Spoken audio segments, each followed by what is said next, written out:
Hello दोस्तों, स्वागत है आप सभी का समसामयिक घटना चक्र के इस ऑनलाइन प्लेटफॉर्म पर। मैं मोहित आप सभी का स्वागत करता हूं आज अपने इस वीडियो में। और अपने वीडियो में हम लोग चर्चा करेंगे 16 अक्टूबर 2025 के महत्वपूर्ण करंट अफेयर। देखा जाए तो ये क्लास आपकी UP PCS BPSC LT grade परीक्षा UP triple SC one day exam के लिए बहुत महत्वपूर्ण है। और यहाँ पर इस क्लास में हम लोग देखा जाए तो न्यूज पेपर बेस्ड जो इंपॉर्टेंट करंट अफेयर होते हैं उन पर चर्चा करते हैं। ठीक है। और यहाँ पर Akashvani, Dainik Jagran, the Hindu, Indian Express, DD news, PIB, ANI, the Hindu इत्यादि की महत्वपूर्ण खबरों को समाहित किया जाता है, संकलित किया जाता है और आपके समक्ष देखा जाए टू द पॉइंट प्रस्तुत किया जाता है, जिससे आपको आने वाली परीक्षाओं में कॉन्फिडेंट महसूस हो। ठीक, चलिए स्टार्ट करते हैं आज की महत्वपूर्ण खबरें। पहली खबर क्या है, देखा जाए तो देश के पहले electric truck battery swapping station का उद्घाटन किया गया है। और इसका उद्घाटन कहां पर किया गया है? इसका उद्घाटन किया गया हरियाणा के सोनीपत में। ठीक, हरियाणा के सोनीपत में देखा जाए तो इसका उद्घाटन किया गया है।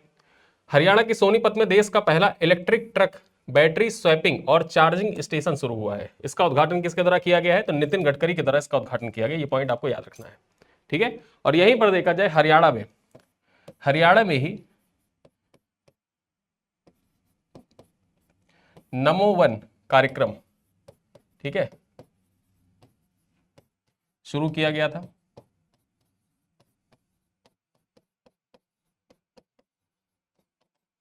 ठीक है। हरियाणा में ही देखा जाए तो हरियाणा में देखा जाए जो साबर डेयरी प्लांट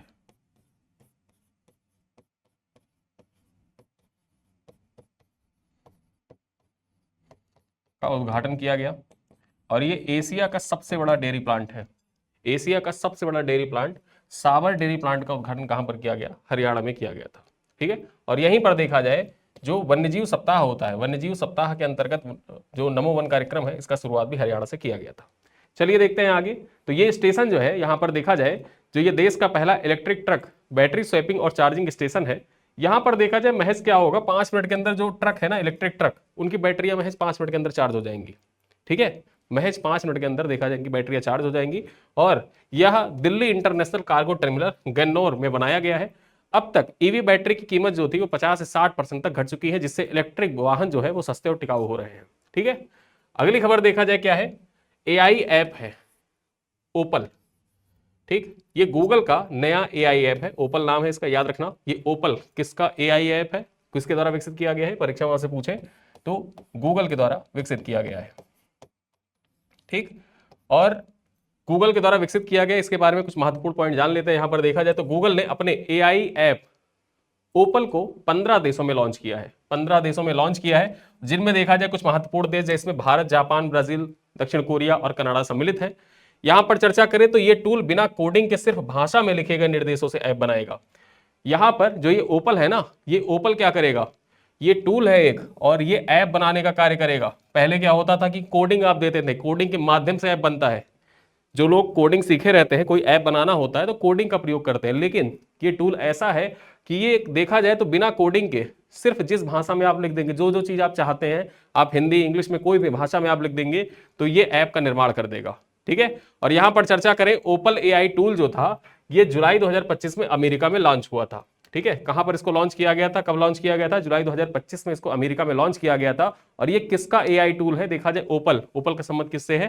तो ओपल का संबंध है गूगल से, जेमिनाई। ठीक है। फिर उसके बाद देखा जाए गूगल के द्वारा ही एक 3D वीडियो फीचर, एक सेकंड,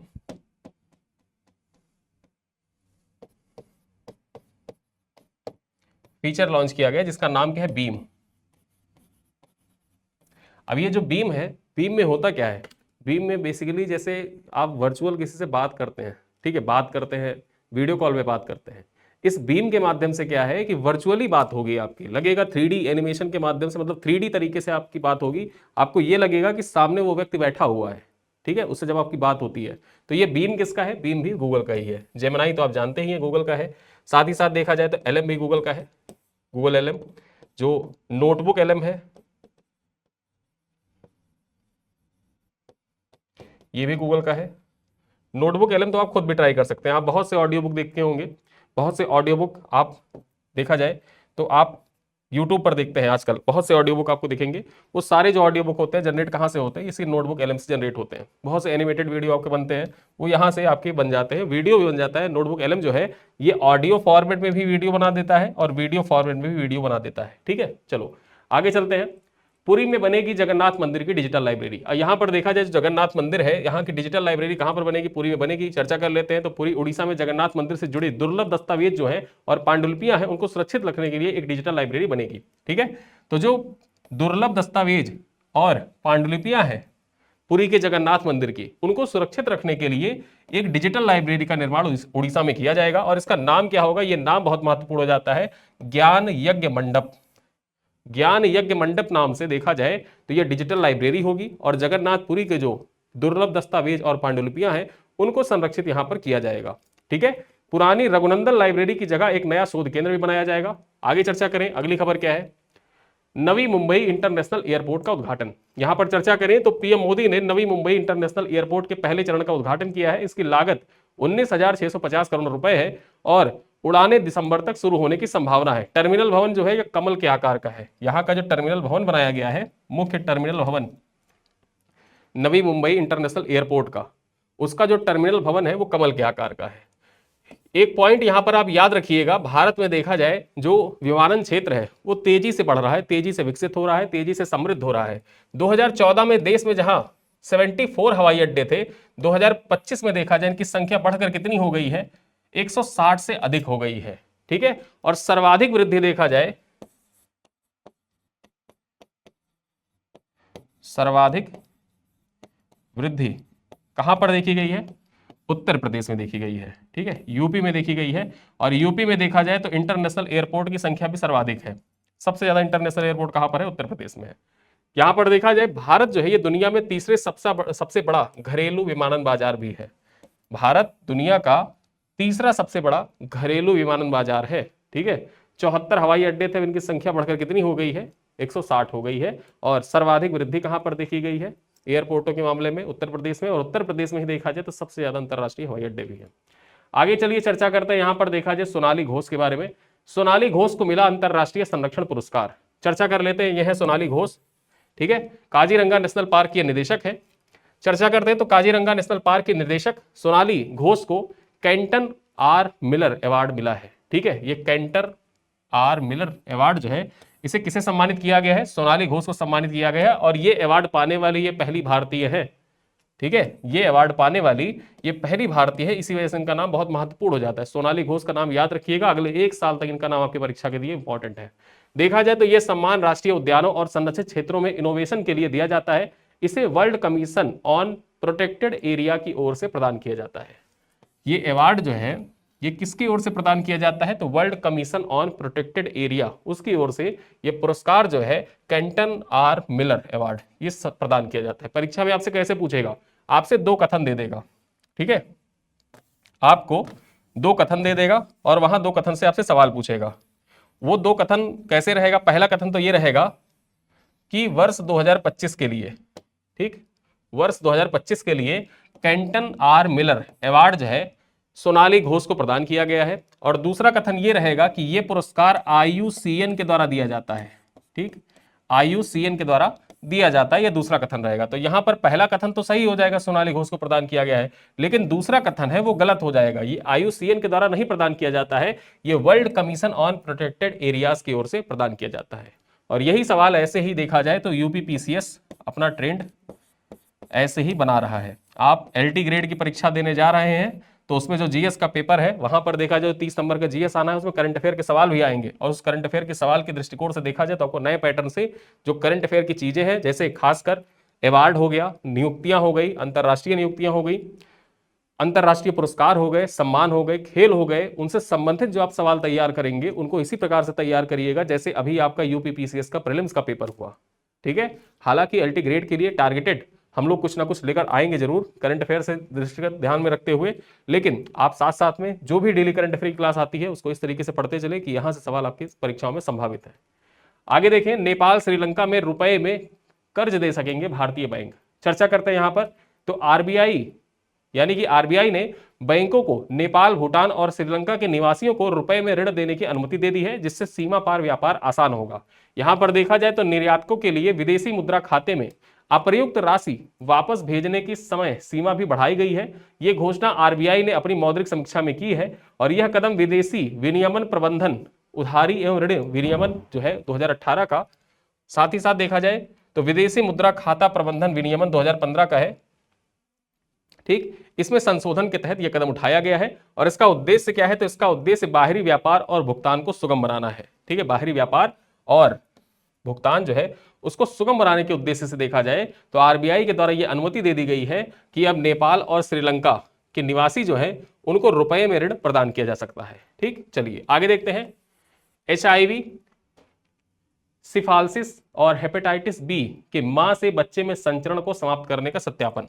अब यहां पर देखा जाए मालदीव जो है, मालदीव दुनिया का पहला देश बना है जिसने मां से बच्चों में होने वाले 3 संक्रमण गंभीर रोग जो है HIV है, हेपेटाइटिस बी है और सिफालिसिस है। ठीक, सिफालिस, ये तीनों रोग को समाप्त करने का यहां पर देखा जाए प्रमाणन इसको WHO के द्वारा दे दिया गया है।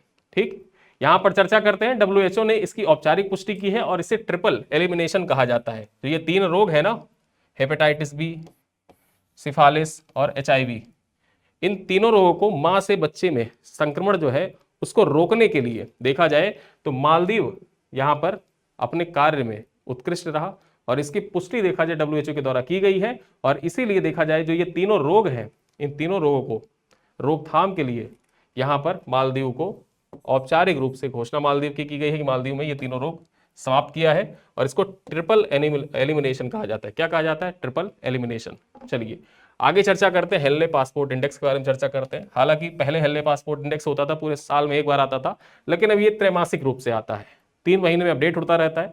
तो ये जो अंतिम तिमाही है, अंतिम तिमाही के आंकड़े आए हैं उनमें देखा जाए तो हेनले पासपोर्ट इंडेक्स 2025 में भारत की रैंक जो है ये 5 स्थान गिरकर 85वीं हो गई है, जबकि 2024 में देखा जाए तो इसी टाइम पर 80वीं थी। ठीक है, यहां पर देखा जाए भारत मार्टिनिया के साथ संयुक्त रूप से 85वें स्थान पर है। भारत जो है ये किस देश के साथ? मार्टिनिया के साथ संयुक्त रूप से 85वें स्थान पर है। इस रिपोर्ट में खास बात यह हुई है कि यहां पर जो अमेरिका है, ठीक है, अमेरिका देखा जाए तो 20 सालों में पहली बार ऐसा हुआ है, 20 वर्ष में पहली बार ऐसा हुआ है कि अमेरिका टॉप 10 से बाहर हो गया है। अमेरिका की रैंक क्या है यहां पर? अमेरिका की रैंक है यहां पर 12, 12th रैंक पर है यूएसए, और किसके साथ? मलेशिया के साथ। अमेरिका जो है ये मलेशिया के साथ 12वें स्थान पर है। ठीक है, चलो देखते हैं यहां पर। तो भारतीयों के लिए देखा जाए तो यहां पर भारतीयों का जो रैंक था वो भी, भारत का रैंक भी गिर गया है, 5 अंक नीचे हो गया है। पहले 80 पे था 2024 में देखा जाए इसी टाइम पे, और अब 85वें पे पहुंच गया है। भारतीय नागरिक अब 57 देशों में वीजा फ्री यात्रा या वीजा ऑन अराइवल यात्रा कर सकते हैं। इस रैंकिंग में सिंगापुर जो है पहले स्थान पर है। यानी कि जो हेनले पासपोर्ट इंडेक्स है, हेनले पासपोर्ट इंडेक्स में टॉप पर कौन है? टॉप पर देखा जाए बहुत से कंट्री, यहां पर सिंगापुर जो है टॉप पर है। ठीक है, सिंगापुर जो है यह शीर्ष स्थान पर है, और वहीं पर अमेरिका का 12वां स्थान है। भारत का कौन सा स्थान है? भारत का 85वां स्थान है। ठीक, चलिए आगे चलते हैं। अनंत गोयनका जो है ये FICCI, ठीक है, फिक्की, अनंत गोयनका फिक्की के नए चेयरमैन होंगे।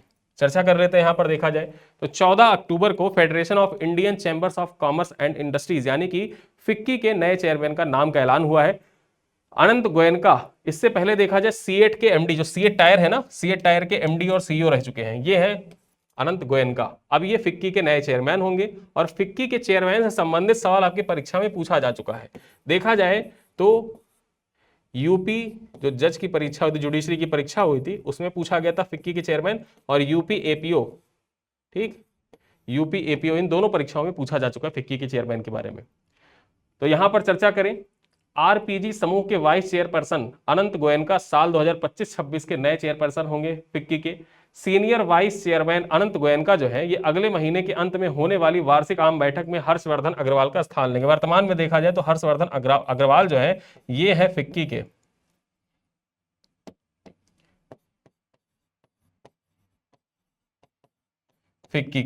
चेयरमैन। अनंत, यहां पर देखा जाए अनंत गोयनका हर्षवर्धन अग्रवाल का स्थान लेंगे, फिक्की के नए चेयरमैन बनेंगे। आगे देखते हैं, एक्टर पंकज धीर का निधन हो गया है। यहां पर देखा जाए जो बी आर चोपड़ा का सीरियल था महाभारत, उसमें कर्ण का किरदार इन्होंने निभाया था। ठीक है, इनको आप जानते होंगे, चेहरा जाना पहचाना लग रहा होगा। इनका नाम है पंकज धीर। ठीक है, पंकज धीर। एक्टर पंकज धीर का 15 अक्टूबर को 68 वर्ष की उम्र में निधन हो गया। वे लंबे समय से कैंसर से जूझ रहे थे। उन्होंने बी आर चोपड़ा के सीरियल महाभारत में कर्ण का किरदार निभाया था। चर्चा करें तो पंकज धीर ने हिंदी फिल्मों और टीवी सीरियलों में भी काम किया है। उन्होंने चंद्रकांता, युग, द ग्रेट मराठा और बढ़ो बहू जैसे शोज में देखा गया उनको। वे आशिक आवारा, सड़क, सोल्जर और बादशाह जैसी फिल्मों में भी काम कर चुके हैं। ठीक है, तो एक्टर पंकज धीर का निधन हो गया। निधन से संबंधित जो अभिनेताओं से निधन से संबंधित सवाल अक्सर आपकी परीक्षाओं में पूछ लिया जाता है, जैसे श्याम बेनेगल हो गए, पंकज धीर हो गए, इन सब का नाम इंपॉर्टेंट हो जाता है। और यहां पर देखा जाए बी आर चोपड़ा की जो सीरियल था उसमें महाभारत का किरदार इन्होंने निभाया था। ठीक है, चलिए आगे चलते हैं। मेडागास्कर। मेडागास्कर में देखा जाए तो जेंजी प्रोटेस्ट, ये जो जेंजी प्रोटेस्ट है इससे पहले देखा जाए तो नेपाल में हुआ था। ठीक, नेपाल में हुआ था। और नेपाल में क्या हुआ कि नेपाल में जेंजी जब प्रोटेस्ट हुआ तो उसके बाद में जो नेपाल के राष्ट्रपति थे वो देश छोड़कर भाग गए। और सेम वैसा ही, ठीक है, सेम वही चीजें कहां पर दोहराई गई, सेम वही चीजें मेडागास्कर में भी हुई हैं। यहां पर देखा जाए तो अफ्रीकी देश मेडागास्कर में 12 अक्टूबर को प्रदर्शनकारियों ने सरकार का तख्तापलट कर दिया। अंतानानारिवो और उत्तरी बंदरगाह शहर है एंटा सिरिनाना। ठीक, एंट सिरानाना और अंतानानारिवो, ये मेडागास्कर की राजधानी है। अंटानानारिवो जो है ये है मेडागास्कर की राजधानी। ठीक है, यहां पर देखा जाए अभी भी कर्फ्यू लगा हुआ है। मेडागास्कर में 25 सितंबर को जेंजी प्रदर्शनकारियों ने पानी और बिजली कटौती को लेकर विरोध प्रदर्शन स्टार्ट किया था। इसमें 22 लोग मारे गए थे और दर्जनों घायल हुए थे। इससे देश भर में नाराजगी और बढ़ गई थी। ठीक है, यहां पर देखा जाए इन प्रदर्शनकारियों में ट्रेड यूनियन भी शामिल हो गए, जिसके कारण अंटानानारिवो और अन्य बड़े शहरों में देखा जाए रात के समय कर्फ्यू लगाना पड़ा। और यहां पर जो सेना है, जो प्रदर्शनकारी थे ना, उन प्रदर्शनकारियों को सेना का सहयोग भी मिल गया। और सेना का सहयोग मिलने के कारण देखा जाए तो यहाँ के राष्ट्रपति जो थे, राष्ट्रपति देश छोड़कर भाग गए। मेडागास्कर के राष्ट्रपति भी देश छोड़कर भाग गए, जैसे नेपाल के राष्ट्रपति देश छोड़कर भाग गए थे, सेम वैसा ही यहां पर भी हुआ है। ठीक है, तो यहां पर देखा जाए आपसे मैं एक सवाल पूछूंगा। सवाल आपसे ये है,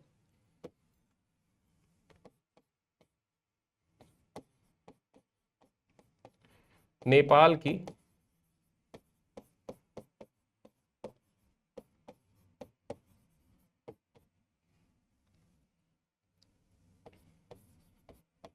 अंतरिम प्रधानमंत्री